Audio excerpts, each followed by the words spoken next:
আইসিটিতে একটি টপিক পরে যদি একটি সৃজনশীল অ্যান্সার করতে চাও তাহলে আজকের এই ক্লাসটি তোমাদের জন্য। আজকের এই ক্লাসে আমরা শিখব নেটওয়ার্ক টপোলজি এবং টপোলজির সুবিধা অসুবিধা সহ আমরা সৃজনশীল প্রশ্ন অ্যান্সার করা শিখব এই ক্লাসে। চলো আমরা শুরু করি। তোমরা দেখতেই পাচ্ছ আজকের ক্লাসে আমাদের টপিকগুলো আমরা অলরেডি লিখে রেখেছি। এখানে হচ্ছে নেটওয়ার্ক টপোলজি কি, এটি নেটওয়ার্ক টপোলজির প্রকারভেদ এবং চিত্র সুবিধা অসুবিধা লেখো। অর্থাৎ এই টপিকটা পড়লে তুমি একটা সৃজনশীল অবশ্যই তোমার যে সামনে পরীক্ষা রয়েছে সেই পরীক্ষার মধ্যে কমন পাবা। তো আমরা এটা তোমাকে খুব অল্প সময়ের মধ্যে হাতে কলমে বুঝিয়ে দিচ্ছি। সর্বপ্রথমে যে প্রশ্নটা বারবার আসে সেটা হচ্ছে টপোলজি কাকে বলে। তো টপোলজি হচ্ছে কি? টপোলজি আমরা এই সংজ্ঞাটা আমাদের খুব সুন্দরভাবে তোমাদের জন্য দিয়েছি। একটি নেটওয়ার্কের ডিভাইস সমূহ যে প্রক্রিয়া পরস্পরের সাথে সংযুক্ত থাকে তাকে বলা হয় নেটওয়ার্ক টপোলজি। যদি বাস্তবে বুঝতে চাই, দেখো আমাদের যদি 5টা কম্পিউটার বা 4টা কম্পিউটার থাকে, এই কম্পিউটারের মধ্যে যদি আমি তার দিয়ে সংযুক্ত করে একটা নেটওয়ার্ক তৈরি করতে চাই, ধরো আমরা এটা তার দিয়ে একটা নেটওয়ার্ক তৈরি করলাম, তাহলে এইখানে যে নেটওয়ার্কটা হইলো সেটা হচ্ছে নেটওয়ার্ক টপোলজি। তাহলে যে পদ্ধতিতে কি কম্পিউটার সমূহ একে অপরের সাথে সংযুক্ত থাকে, সংযুক্ত থেকে নেটওয়ার্ক তৈরি করে তাকেই বলা হয় টপোলজি। তোমরা এই সংজ্ঞাটাও দিতে পারবে, একটি নেটওয়ার্কের ডিভাইস সমূহ যে প্রক্রিয়ায় পরস্পরের সাথে সংযুক্ত থাকে তাকে টপোলজি বলে। Topology, network topology, computer network topology একই কথা বোঝাচ্ছে। এই টপোলজি হচ্ছে বিভিন্নভাবে যেহেতু আমাদের নেটওয়ার্ক তৈরি হয়, কম্পিউটার গুলো যেহেতু বিভিন্নভাবে থাকে, তো এর জন্য এর উপর ভিত্তি করে এই কাঠামো বা হচ্ছে এই যে যে নেটওয়ার্ক টপোলজি রয়েছে এটাকে 6টা ভাগে ভাগ করা হয়েছে। সর্বপ্রথমে bus topology, ring topology, star topology, tree topology, mesh topology এবং হচ্ছে হাইব্রিড টপোলজি। এই 6টা প্রকারভেদ রয়েছে। তোমাদের পরীক্ষার মধ্যে এই 6টা থেকে চিত্র আসবে অথবা তোমাকে বিভিন্ন বর্ণনা আকারে বলে দিতে হবে, তোমাকে সেখানে টপোলজিটা ধরে সেই টপোলজিটা গ এবং ঘতে তোমাকে অ্যান্সার করতে হবে, অথবা তোমাকে 2টা টপোলজির মধ্যে হচ্ছে তুলনা করতে বলবে কোনটা সুবিধাজনক, সেক্ষেত্রে তোমাকে তুলনা করতে হবে। তাহলে কিন্তু তুমি এখান থেকে ফুল একটি মার্ক পেয়ে যাচ্ছ। তো আসো আমরা এই 6টি টপোলজি তোমাদেরকে হাতে কলমে এখন শিখাবো। সর্বপ্রথমে আমরা যে টপোলজি নিয়ে আলোচনা করব তোমরা দেখতে পাচ্ছ সেটা হচ্ছে বাস টপোলজি। তাহলে বাস টপোলজি কাকে বলে সেটা দিয়ে আমরা শুরু করব। তার আগে দেখো চিত্রটা, দেখো চিত্রটা যদি তুমি বুঝতে পারো তাহলে এই বাস টপোলজি যেভাবেই আসুক না কেন তুমি কিন্তু অ্যান্সার করতে পারবা। তো বাস টপোলজিতে যে কাজটা হয় তোমার হচ্ছে এখানে মূল একটি তার থাকে, মূল একটি তার থাকে, এই মূল একটি তার থাকে, এই তারকে বলা হয় ব্যাকবোন। এই যে তারটা দেখতে পাচ্ছ এই তারকে বলা হয় ব্যাকবোন এবং দুই পাশে টার্মিনাল থাকে। তো টার্মিনাল 1, টার্মিনাল 2 এবং এই যে তার আছে এই তারের মাঝখানে ডিভাইস গুলো সংযুক্ত থাকতে, device 1, device 2, device 3, device 4, device 5, device 6 আরো ডিভাইস। ডিভাইস বলতে কম্পিউটারকে বোঝানো হচ্ছে বা অন্যান্য ডিভাইসও হতে পারে। আমাদের যদি একটা মূল তারের সাথে সকল ডিভাইস গুলো সংযুক্ত থাকে তখন তাকে বলবো আমরা বাস টপোলজি। দেখো এই চিত্রটা কিন্তু বাসের মতো লাগতেছে, বাসের যেমন দুই পাশে সিট থাকে তো তেমনই দেখা যাচ্ছে, এটা হচ্ছে আমাদের বাস টপোলজি। তাই কোথাও যদি এই ধরনের চিত্র দেখতে পাও একটা মূল তারের সাথে সকল ডিভাইস গুলো সংযুক্ত আছে তখন সেটাকে তুমি বলবা বাস টপোলজি। তো বাস টপোলজির সংজ্ঞাটা কি হবে? সংজ্ঞাটা অবশ্যই গুরুত্বপূর্ণ। বাস টপোলজির সংজ্ঞাটা আমরা দেখো লিখে দিয়েছি।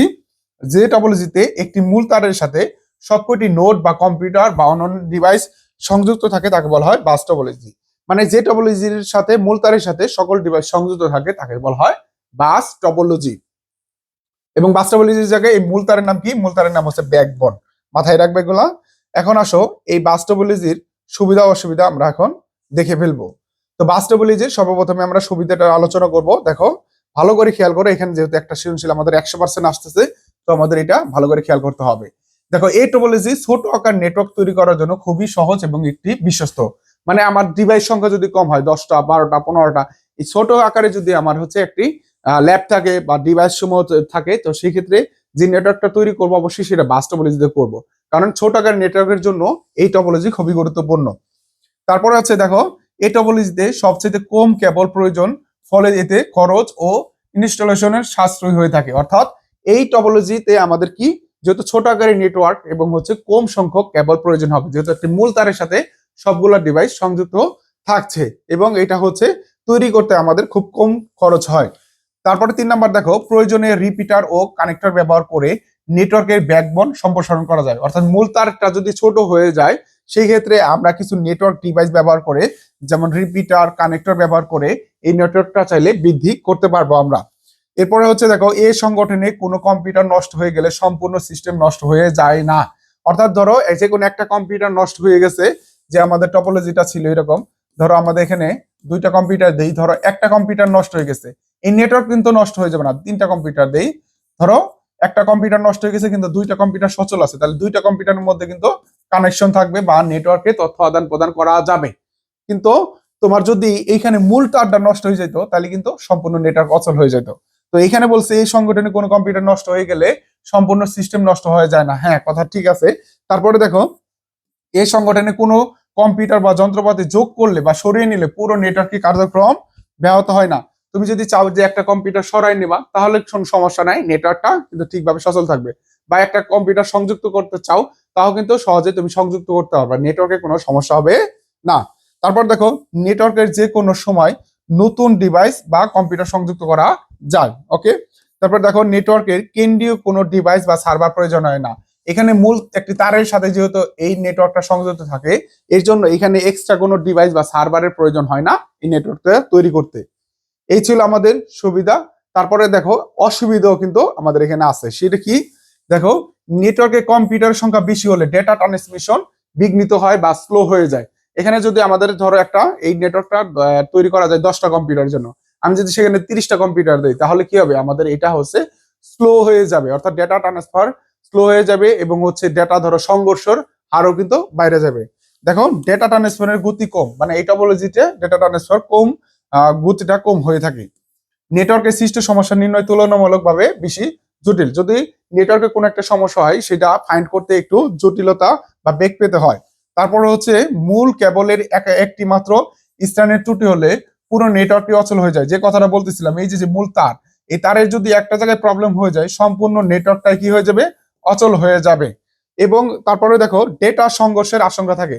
যদি একই সময় একাধিক কম্পিউটার হচ্ছে ডেটা একটা ডিভাইসে পাঠায় তাহলে সেই ক্ষেত্রে ডেটা কি হয়, সংঘর্ষ হয়ে যায়। তো এটা হচ্ছে কিন্তু আমাদের অসুবিধা। এই 5টা অসুবিধা সুন্দর করে খাতায় লিখে রাখবা। তাহলে কি কি পড়বা, তুমি এখান থেকে সংজ্ঞা, চিত্র, সুবিধা, অসুবিধা এগুলো সুন্দর করে খাতায় নোট করে রাখবা। পরীক্ষায় আসলে গতে আসলে 3-এ 3, ঘতে আসলে 4-এ 4 তুমি ইনশাল্লাহ পাবা। এবং আসো আমরা এখন আলোচনা করবো রিং টপোলজি নিয়ে। রিং বলতে কি বোঝায়, রিং বলতে কিন্তু যে আমরা হাতে রিং পরি গোলাকার বা বৃত্তাকার, সেটাই কিন্তু সেইখান থেকে কিন্তু এই ধরনের নামটা হয়েছে। দেখো যে টপোলজি গুলো দেখো কি করে, দেখো পরপর যদি আমাদের বৃত্তাকার বা চক্রকার পথে যদি আমাদের ডিভাইস গুলো সংযুক্ত থাকে তখন সেটাকে বলবো আমরা রিং টপোলজি।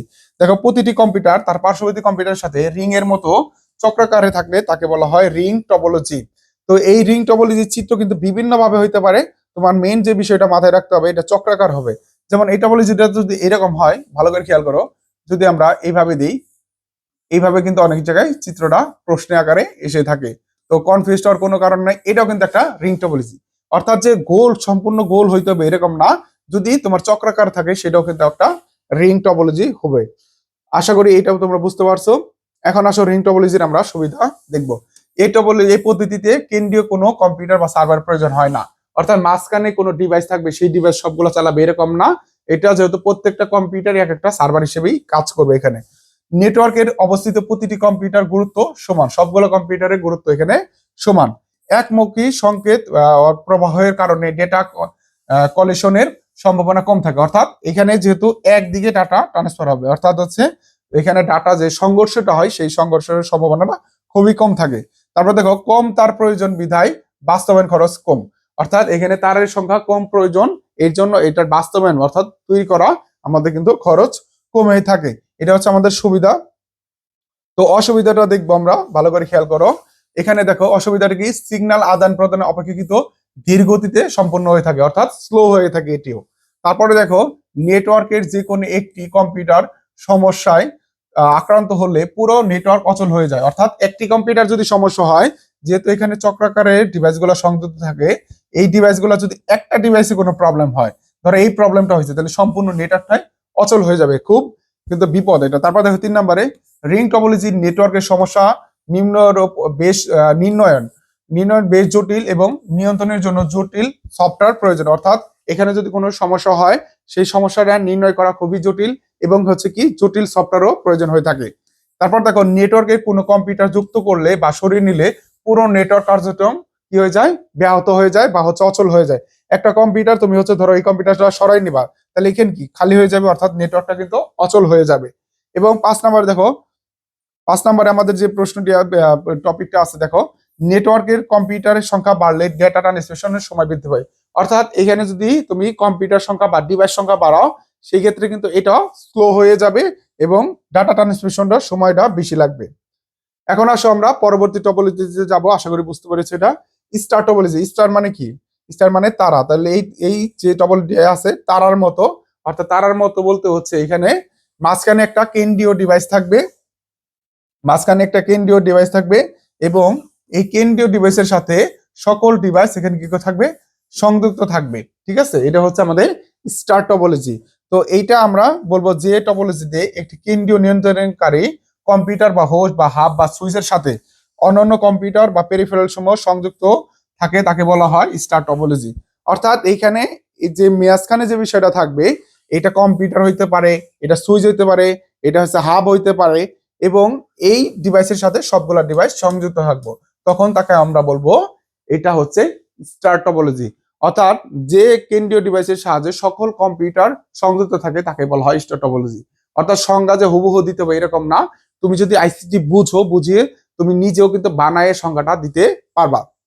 তাহলে আমরা স্টার টপোলজি বুঝতে পারলাম, যে টপোলজিতে মূল একটি কেন্দ্রীয় ডিভাইসের সাথে সকল ডিভাইস সংযুক্ত থাকে তাকে বলা হয় আমাদের স্টার টপোলজি। তো স্টার টপোলজির আমাদের সুবিধা অসুবিধা জানতে হবে। তো আমরা এখন সুবিধা অসুবিধা আলোচনা করব, ভালো করে খেয়াল করো। এখানে কি আছে, নেটওয়ার্কে কোনো প্রকার প্রতিবন্ধকতা সৃষ্টি না করেই স্টারে নতুন করে কম্পিউটার সংযুক্ত করা যায়। যেহেতু একটা কেন্দ্রীয় ডিভাইস আছে এবং সবগুলো তার দিয়ে সংযুক্ত আছে, আমরা চাইলে যে কোনো একটা তার কানেকশন দিয়ে নতুন ডিভাইস সংযুক্ত করতে পারবো। তারপর দেখো, কেন্দ্রীয় ভাবে ব্যবস্থাপনার জন্য নেটওয়ার্কের সমস্যার নিম্নরূপ সহজ, নির্ণয়ন সহজ। তারপর ইন্টেলিজেন্ট হাব ব্যবহার করে তারের সাহায্যে নেটওয়ার্কের কর্মকাণ্ড তথা ওয়ার্কলোড মনিটরিং করা যায়। তুমি এই যে যে বড় বড় পয়েন্ট লিখছি, তুমি চাইলে এগুলো ছোট করেও লিখতে পারো, কোনো সমস্যা হবে না। তারপর 3 নম্বরে দেখো, এই সংগঠনে কোনো একটি কম্পিউটার নষ্ট হয়ে গেলে নেটওয়ার্কে কোনো প্রভাব পড়ে না, খুব সহজে সমস্যা আক্রান্ত কম্পিউটারটি সরিয়ে নেওয়া যায়। যদি কোনো ক্ষেত্রে কোনো একটা কম্পিউটার নষ্ট হয়ে যায়, সেই কম্পিউটারটা তুমি সহজে রিমুভ করে নিয়ে আসতে পারবে, এক্ষেত্রে নেটওয়ার্কে কোনো প্রভাব পড়বে না। তারপর দেখো, একই নেটওয়ার্কে বিভিন্ন ধরনের কেবল ব্যবহার করা যায়। অর্থাৎ একটা নেটওয়ার্কের মধ্যে এখানে মাল্টিপল ধরনের কেবল ব্যবহার করে এই নেটওয়ার্কটা তৈরি করা যায়। তারপর দেখো, অপেক্ষাকৃত দ্রুত গতিতে ডেটা ট্রান্সমিশন ঘটে। অর্থাৎ যেহেতু এটা কেন্দ্রীয় একটা ডিভাইস নিয়ন্ত্রণ করে থাকে, খুব দ্রুতই ভাবে একটা ডিভাইস থেকে আরেকটা ডিভাইসে ডেটা পাঠানো যায়। কম্পিউটারের সংখ্যা বৃদ্ধি পেলে ডেটা ট্রান্সমিশনের গতি স্বাভাবিক থাকে, এটা একটা অ্যাডভান্টেজ আমাদের। তারপর দেখো, ডেটা নিরাপত্তা বাস বা রিং টপোলজির তুলনায় বেশি হয়ে থাকে। বাস আর রিং এর তুলনায় এটা হচ্ছে আমাদের কি, খুব দ্রুত ডেটা নিরাপত্তা, আমাদের ডেটা যে নিরাপত্তা সিকিউরিটি আছে সেটা মূলত বেশি থাকে। তো এটা ছিল আমাদের সুবিধা। এখন আমরা অসুবিধাদের দেখবো স্টার টপোলজি। সেটা কি দেখো, কেন্দ্রীয় অবস্থানে থাকা কম্পিউটার হাব বা সুইচ কোনো প্রকার সমস্যা হলে পুরো নেটওয়ার্কটি অচল হয়ে যায়। অর্থাৎ মাঝখানে যেটা আছে সেটাই তো তোমার হচ্ছে প্রাণ দিতেছে সবগুলারে। তো এইটা যদি কোনো কারণে নষ্ট হয়ে যায়, সম্পূর্ণ নেটওয়ার্ক কিন্তু অচল হয়ে যাবে।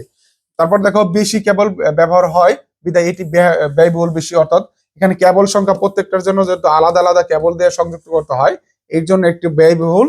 তারপরে হচ্ছে কম্পিউটার গুলো সরাসরি পরস্পরের মধ্যে ডেটা আদান প্রদান করতে পারে না। যেহেতু একটা কেন্দ্রীয় ডিভাইস, ধরো একটা ডিভাইস থেকে আরেকটা ডিভাইসে ডেটা ট্রান্সফার করবো, তাহলে অবশ্যই কেন্দ্রীয় ডিভাইস ঘুরে আরেকটা ডিভাইসে যেতে হবে, সরাসরি ভাবে কোনো কানেকশন নেই। এই ছিল আমাদের স্টার টপোলজির অসুবিধা। এখন আসো আমরা পরবর্তী টপোলজি দেখবো। এই প্রত্যেকটা টপোলজির চিত্র, সংজ্ঞা, বৈশিষ্ট্য, সুবিধা অসুবিধা সবগুলা খাতায় লিখে ফেলবা। তারপর দেখো, ট্রি টপোলজি। ট্রি টপোলজিটা কি আছে আমাদের, দেখো ট্রি মানে কি, গাছ। তাহলে গাছের শাখা প্রশাখার মতো থাকবে। দেখো একটা মূল ডিভাইস আছে, মূল ডিভাইসের দুইটা বেবি আছে। আবার ধরো এই দ্বিতীয় যে ডিভাইস গুলো আছে, এই ডিভাইসটা মূল ডিভাইস হচ্ছে, এগুলার আবার বেবি হচ্ছে, হ্যাঁ, প্যারেন্ট নোড, এবং হচ্ছে এগুলোকে বলা হয় চাইল্ড নোড বলা হয়। নোড মানে ডিভাইস বা কম্পিউটারকে বোঝায়। তো আমরা এটা সংজ্ঞা লিখবো কিভাবে, যে টপোলজিতে কম্পিউটার গুলো পরস্পরের সাথে গাছের শাখা প্রশাখার মতো বিন্যস্ত থাকে তাকে বলা হয় ট্রি টপোলজি। আশা করি এই টপোলজিটা বুঝতে পারছো, এবং এই টপোলজির সুবিধা সম্পর্কে এখন তোমাদের সামনে আমি আলোচনা করব। দেখো, অফিস ব্যবস্থাপনার কাজে এই নেটওয়ার্কটা টপোলজি খুবই উপযোগী। অর্থাৎ অফিসিয়াল কাজে বা অফিস টফিস ব্যবস্থাপনার ক্ষেত্রে এই তোমার ট্রি টপোলজিটা বেশি ব্যবহার করা হয়ে থাকে। তারপর শাখা প্রশাখার সৃষ্টির মাধ্যমে ট্রি টপোলজির নেটওয়ার্ক সম্প্রসারণ করা সহজ। অর্থাৎ যেহেতু শাখা প্রশাখা হচ্ছে, এর জন্য এটা হচ্ছে আমাদের নেটওয়ার্ক টপোলজিটা মানে বড় করা, মানে সম্প্রসারণ মানে কি বড় করা সহজ। নতুন কোনো নোড সংযোজন বা বাদ দিলে নেটওয়ার্কের স্বাভাবিক কার্যক্রমে কোনো অসুবিধা হয় না। তুমি যদি একটা অংশ বাদ দিয়ে দাও নেটওয়ার্কের, তো সেই ক্ষেত্রে এখানে কোনো প্রবলেম হবে না। বড় ধরনের নেটওয়ার্ক তৈরিতে এটি বেশি সুবিধা প্রদান করে। বড় আকারে যদি কোনো নেটওয়ার্ক তৈরি করা হয় সেক্ষেত্রে এই টি টপোলজিটা ব্যবহার করা হয়। ডেটা নিরাপত্তা সবচেয়ে বেশি হচ্ছে আমাদের টি টপোলজিতে। এই হচ্ছে আমাদের সুবিধা ছিল। অসুবিধাটা আমরা দেখব। দেখো, অন্যান্য টপোলজির তুলনায় এটি জটিল প্রকৃতির এবং বাস্তবায়ন ব্যয় অপেক্ষাকৃত বেশি। যেহেতু এগুলো বড় আকারে হয় এবং এর জন্য এটা হচ্ছে জটিল এবং হচ্ছে এটা একটা ব্যয়বহুল। এবং রুট বা সার্ভার কম্পিউটার ত্রুটি হলে বা সমস্যা দেখা দিলে নেটওয়ার্কটি অচল হয়ে যায়। অর্থাৎ যে আমাদের যে মূলটা আছে, তো আমাদের ধরো এই যে নেটওয়ার্ক, যদি মূলটা সমস্যা হয় তাহলে কিন্তু নিচের গুলাও অচল হয়ে যাবে। সেটাই বলতেছে, যদি রুট কোনো সমস্যা হয় তাহলে নেটওয়ার্কটি অচল হয়ে যায়। তারপর দেখো, অন্তর্বর্তী কম্পিউটারগুলো অচল হলে নেটওয়ার্কের আংশিক বিশেষ অচল হয়ে যায়। অর্থাৎ আমাদের কম্পিউটারের যে অন্তর্বর্তী যে কম্পিউটারগুলো আছে, মধ্যের কম্পিউটার, সেটা যদি অচল হয়ে যায়, নেটওয়ার্কের একটা সাইট বা হচ্ছে যে অংশটা সমস্যা হচ্ছে ওই চারটা প্রবলেম হবে। সেই বিষয়টা আমরা এখানে বলছি। এই ছিল আমাদের টি টপোলজির অসুবিধা। এখন আমরা চলে যাব মেশ টপোলজি, এবং এখানে একটা ম্যাথ আছে, এই ম্যাথটা কিন্তু তোমাদের পরীক্ষায় আসে। সবাই খেয়াল করো ভালো করে, মেশ টপোলজি কাকে বলে আমরা দেখতেছি। এখানে মেশ টপোলজি একটি সুন্দর চিত্র দেওয়া রয়েছে, এবং এই মেশ টপোলজির চিত্রটা দেখো তোমরা, প্রত্যেকটা ডিভাইসের সাথে সরাসরি কিন্তু কানেকশন রয়েছে। এই প্রত্যেকটা টপোলজি সরাসরি কি হয়েছে, একে অপরের সাথে সংযুক্ত রয়েছে। তাহলে মেশ টপোলজি কি, যে টপোলজিতে প্রতিটি ডিভাইসের সাথে সরাসরি সংযুক্ত থাকে তাকে বলা হয় মেশ টপোলজি। এখানে আমরা সংজ্ঞাটা লিখেছি, দেখো, যদি কোনো নেটওয়ার্কের ডিভাইস বা পিসি সমূহ একে অপরের সাথে সরাসরি যুক্ত থাকে তখন তাকে বলবো আমরা মেশ টপোলজি। তো মেশ টপোলজি চিনবা কিভাবে, দেখবা যে প্রত্যেকটা কম্পিউটার সাথে সংযুক্ত আছে। তো মেশ টপোলজির ব্যবহারের সুবিধাগুলো আমরা দেখব। দেখো, নেটওয়ার্কে খুব বড় ধরনের সমস্যা সৃষ্টি হয় না। তারপর হচ্ছে কম্পিউটার সংখ্যা বৃদ্ধি পেলেও ডেটা ট্রান্সমিশনের গতি হ্রাস পায় না, অর্থাৎ যেহেতু সরাসরি সংযুক্ত আছে এর জন্য খুব দ্রুতই একটা ডিভাইস থেকে আরেকটা ডিভাইসে ডেটা ট্রান্সফার করা যায়। তারপর দেখো, নেটওয়ার্কগ্রস্ত যে কোনো কম্পিউটার নষ্ট হলে বিকল্প পথে কম্পিউটারে ডেটা আদান প্রদান করতে পারে। দেখো, যেহেতু সরাসরি সংযুক্ত আছে, একটা কম্পিউটারে একটা যদি তার নষ্ট হয়ে যায় বা একটা সংযোগ নষ্ট হয়ে যায়, অন্য দিক থেকে ওই কম্পিউটার ডেটা আদান প্রদান করা সম্ভব। এটা একটা ভালো একটা অ্যাডভান্টেজ। তারপর দেখো, এতে ডেটা কমিউনিকেশনে অনেক বেশি নিশ্চয়তা থাকে, অর্থাৎ ডেটাটা গুলো খুব সহজভাবে এবং নিশ্চিতভাবে একটা ডিভাইস থেকে আরেকটা ডিভাইসে পাঠানো যায়। নেটওয়ার্কের সমস্যা খুব সহজে সমাধান করা যায়। এবং দেখো, অন্যান্য সব টপোলজির তুলনায় ডেটা ট্রান্সমিশন দ্রুত গতিতে হয়ে থাকে। অর্থাৎ বিগত যতগুলো টপোলজি দেখলাম সবগুলোর চাইতে ফাস্ট হচ্ছে আমাদের মেশ টপোলজি। এগুলো ছিল সুবিধা, এবং অসুবিধাগুলো আমরা দেখব। মেশ টপোলজির অসুবিধা দেখে আমরা একটা ম্যাথ করব। দেখো দেখো এ টপোলজিতে নেটওয়ার্কের ইনস্টলেশন এবং হচ্ছে কনফিগারেশন বেশ জটিল। ইনস্টলেশন এবং কনফিগারেশন কি বেশ জটিল হয়ে থাকে। নেটওয়ার্কের অতিরিক্ত লিঙ্ক স্থাপন করতে হয় বিধায় এতে খরচ বেড়ে যায়। এবং এইখান থেকে তোমাদের পরীক্ষা একটা ম্যাথ আসে, এবং সেই ম্যাথটা আমি এখন করাই দিব। সেটা কি, যেহেতু তার সংখ্যা বেশি লাগে, তাই না? এখানে থেকে একটা এমসিকিউ পরীক্ষায় প্রশ্ন বারবার আসে, মেশ টপোলজিতে যদি 10টা কম্পিউটার থাকে তাহলে কতগুলা তার প্রয়োজন হবে, অর্থাৎ তারগুলার সংখ্যা আমাদের নির্ণয় করতে বলে। তো সেই ক্ষেত্রে দেখো, আমি 3টা প্রশ্ন লিখেছি। এখানে একটা প্রশ্ন তোমাদেরকে সলভ করবো, বাকি 2টা তোমাদের হোমওয়ার্ক থাকবে, যেটা এই ক্লাসের কমেন্টে তোমরা জানাই দিবা। মেশ টপোলজি ভালো করে খেয়াল করো। মেশ টপোলজির তার সংখ্যা নির্ণয়ের সূত্র কি? সূত্র হচ্ছে এটা, n(n-1) ডিভাইডেড বাই 2। তো আমরা এই প্রথম ম্যাথটা সলভ করে দেখাচ্ছি। মেশ টপোলজিতে 10টি নোড বা নোড মানে কি কম্পিউটার বা ডিভাইস, ল্যাপটপ যাই বলো, সংযুক্ত করলে কতটি তার প্রয়োজন হবে। তো তার প্রয়োজনের জন্য আমাদের এমসিকিউ আসে। তো আমাদের এই সূত্র কি, n(n-1) ডিভাইডেড বাই 2। তো আমরা এই 10টি কম্পিউটার মানে কি, n এর মান হচ্ছে 10, যতগুলো কম্পিউটার বলবো n এর মান হচ্ছে তত হবে। তো 10টি কম্পিউটারের জন্য n এর মান 10, 15টি কম্পিউটারের জন্য n এর মান 15, 20টি কম্পিউটারের জন্য n এর মান 20। তো আমরা যদি এই 10টা এই সূত্রে ফেলি, দেখো সূত্রটা কি, n(n-1) ডিভাইডেড বাই 2। তো আমরা এখানে n এর মান 10 বসাবো, 10, n এর মান হচ্ছে 10 - 1 ডিভাইডেড বাই 2। এখন দেখো এখানে আমরা 10 আর দেখো 10 থেকে 1 চলে গেলে থাকে কত, 9, নিচে আছে 2। দেখো এখানে গুণ অবস্থা আছে, 9 10 কত, 90, নিচে আছে 2। দেখো এটা যদি কাটাকাটি করি আমরা কি আসে, 90 45 বার চাই, অর্থাৎ 45 মানে 45টি তার প্রয়োজন, অর্থাৎ 10টা কম্পিউটারের মধ্যে দিয়ে যদি তুমি মেশ টপোলজি তৈরি করো তাহলে তার সংখ্যা লাগবে তোমার 45টি।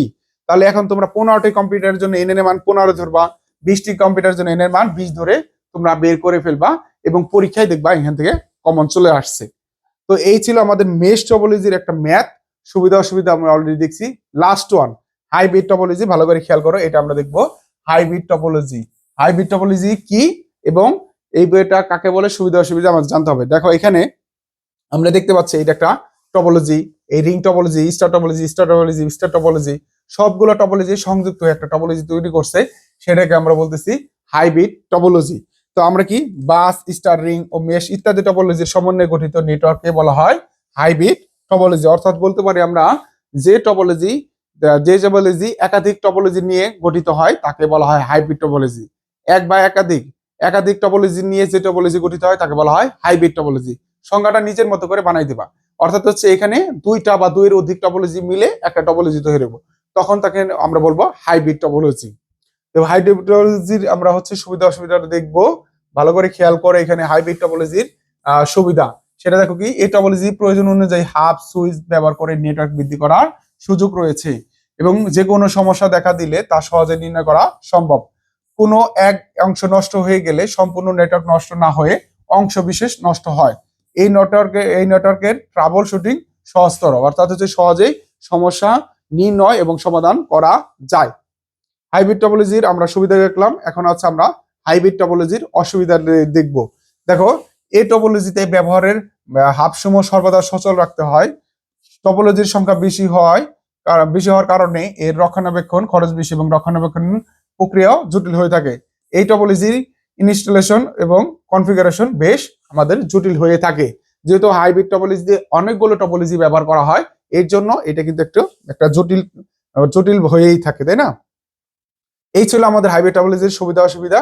এখন আমরা দেখবো একটা ঢাকা বোর্ড 2024 সালে একটা প্রশ্ন দেখি। প্রশ্ন দেখলে তুমি এখানে বুঝতে পারবে আরো ভালো করে। এখানে দেখো আমরা যা যা পড়লাম এখান থেকে তুমি প্রশ্নটা ধরতে পারতেছো কিনা এই বিষয়টা তোমরা এখানে খেয়াল করো। এই যে আমাদের টপোলজিটা আছে চিত্র 1-এর, এখানে কি টপোলজি দেখো, এইটুকু কিন্তু বাস টপোলজি, এইটুকু হচ্ছে রিং টপোলজি, দুইটা একত্রে মিলছে, তাহলে এটা কি হয়েছে, হাইব্রিড টপোলজি হয়েছে। তারপর দেখো চিত্র 2টা আমরা দেখতে পাচ্ছি এখানে স্টার টপোলজি, একটা কেন্দ্রীয় ডিভাইসের সাথে সবগুলো ডিভাইস সংযুক্ত আছে। চিত্র 3-এ দেখো চক্রাকার আছে, এটা হচ্ছে একটা রিং টপোলজি। আমরা যা যা পড়ে আসলাম সেইগুলোই কিন্তু আমাদের প্রশ্ন আসতেছে। এখন প্রশ্ন কি আসে দেখো, চিত্র দেখো চিত্র নেটওয়ার্ক 1 এর টপোলজি ব্যাখ্যা করো। নেটওয়ার্ক 1-এ কি আছে, হাইব্রিড টপোলজি। তাহলে হাইব্রিড টপোলজি চিত্র, সংজ্ঞা, বৈশিষ্ট্য বা সুবিধা অসুবিধা দিলে আমরা 3 নাম্বার এখানে কিন্তু পেয়ে যাব। তারপর দেখো সম্পূর্ণ নেটওয়ার্ক সচল রেখে নতুন ডিভাইস যুক্ত করার ক্ষেত্রে নেটওয়ার্ক 2 ও 3 এর টপোলজির মধ্যে কোনটি অধিক তুলনামূলক বিশ্লেষণ করো, কোনটি উপযোগী তুলনামূলক বিশ্লেষণ করো।